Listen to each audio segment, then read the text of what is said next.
Here you go, guys, take a look at this. Heard of rat rods? I think this thing's starting to turn into a rat motorcycle. That thing sticks out quite a bit on the side of the bike, but hey, it works.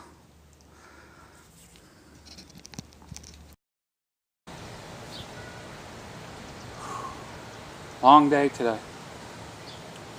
Now I got some lawns cut, or the lawn cut today. Temperatures wasn't too bad. Temperatures was from mid to high 80s. So not too bad.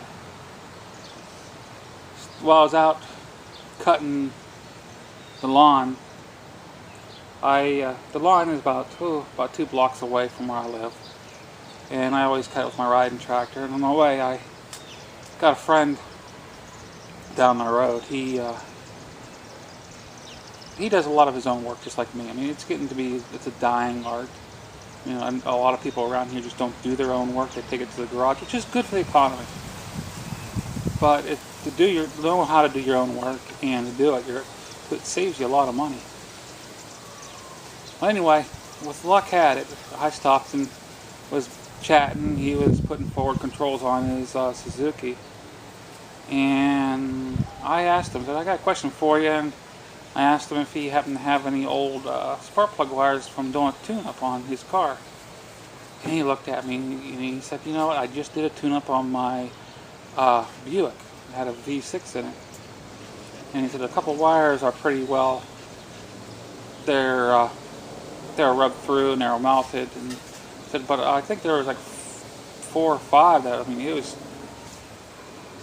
they should be in good shape. And he said even at that, what I'm planning on doing, I explained to him what I was doing.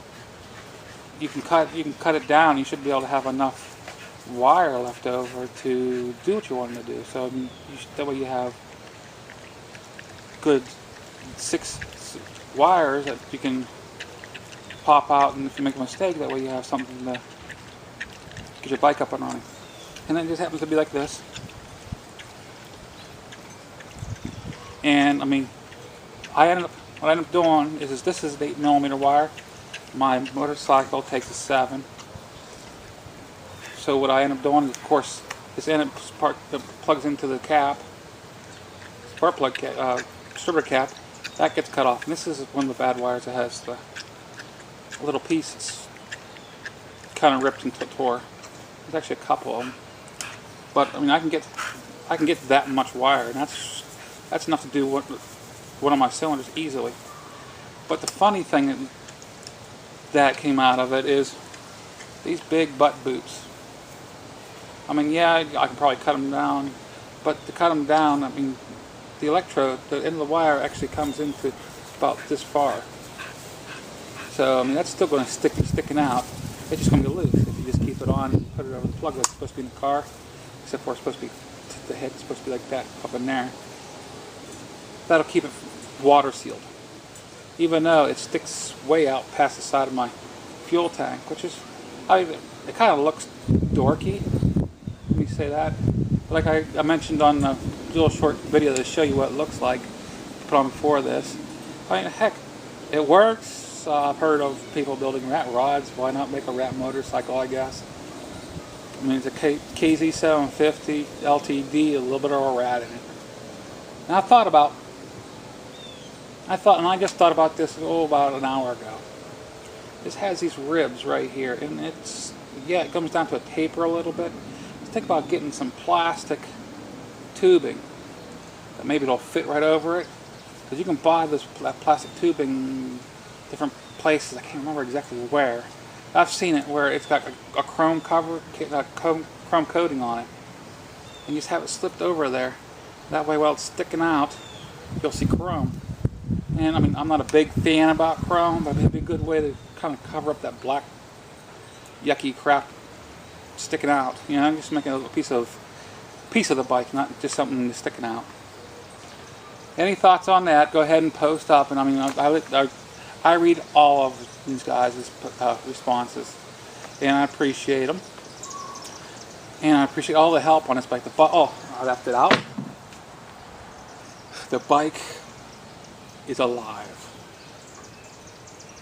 It is I haven't taken it out on a test ride yet. But that thing is so darn responsive, it's unreal. The only problem I'm having right now, and now I can fix that tomorrow. I know what's doing it.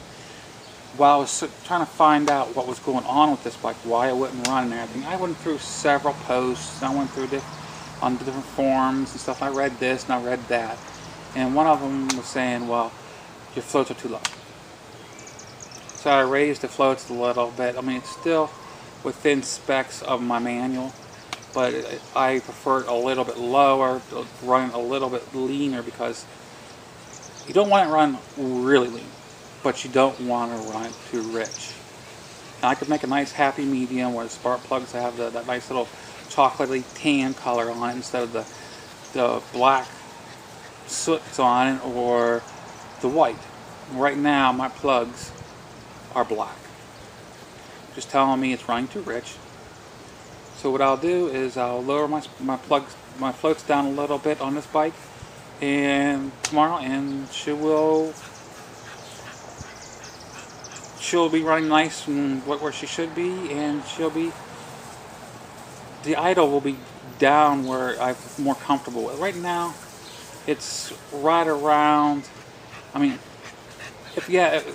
whenever it's warming up, until it gets really hot, it runs about 2,000, which this bike that's nothing. This is not the Casey's on their own. They have their own style of bike running.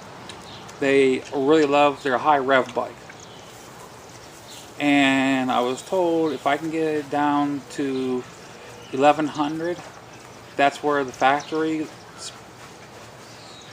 likes to put them on, and my manual even says between 1100 and 1500. I talked to different people, and they said a lot of these bikes do not like to run right anything below 17, 18. I said, well, you guys don't understand. It's been a hot, long day for me. And right now, I mean, it's close, but I want to bring it down a little bit. I like to save myself a little bit of fuel. That's one of the reasons why I got into biking. By my bike is I wanted an alternative way to travel and get my things done without wasting so much fuel. And I'll tell you what, I love the freedom of the riding also. I would like to thank a few people that are up on the vlog community that has helped me through this.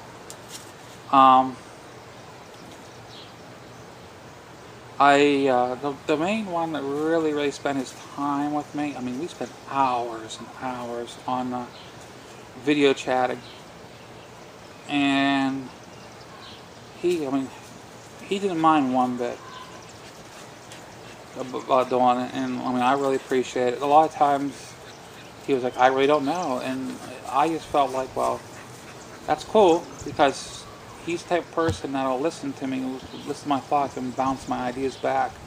And sometimes that's all you need. You just need an ear that has some mechanical abilities, and he has a lot more than just some. Just to sit there and listen to me and say, well, that sounds like it could be happening that way. Or no, you're off your rocker. You've been smoking too much of that bath salts or something. Myself, like I said in my video before, several videos back now, I am the type of mechanic, I'm not a really good mechanic because I tend to be unsure of myself, even though I do good work. Some people would say that I am one of the better mechanics they've ever run into, because I tend to double and triple check my work, because I just don't have that confidence in it.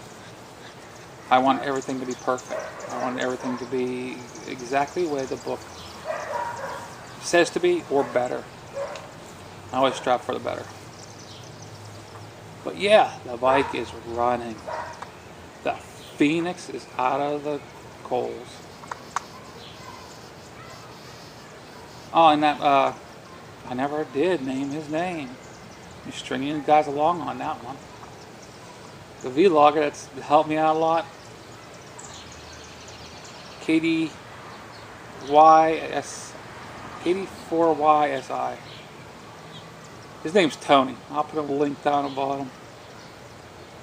But yeah, him and I spent a lot of hours on this thing. And he didn't even have to come clean up to Pennsylvania. He lives in South Carolina. A lot of hours. But yeah, tomorrow, the carbs come off. I will be pulling the bowls off of them. I will be setting my my floats a little bit lower,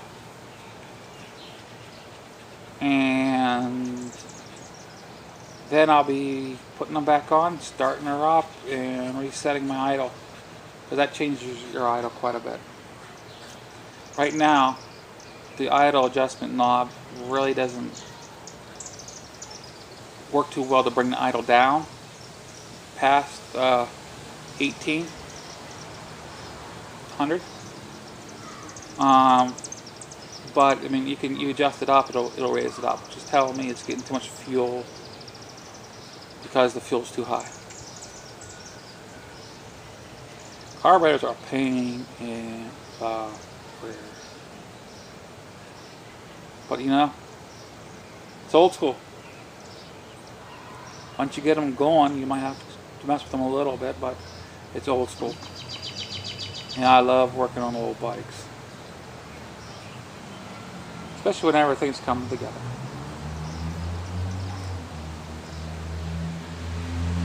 But yeah, time to log off. Mike's had a hot working day, but a fantastic day. I hope you have, and I hope you have one tomorrow. This is MuzzleMike, signing out.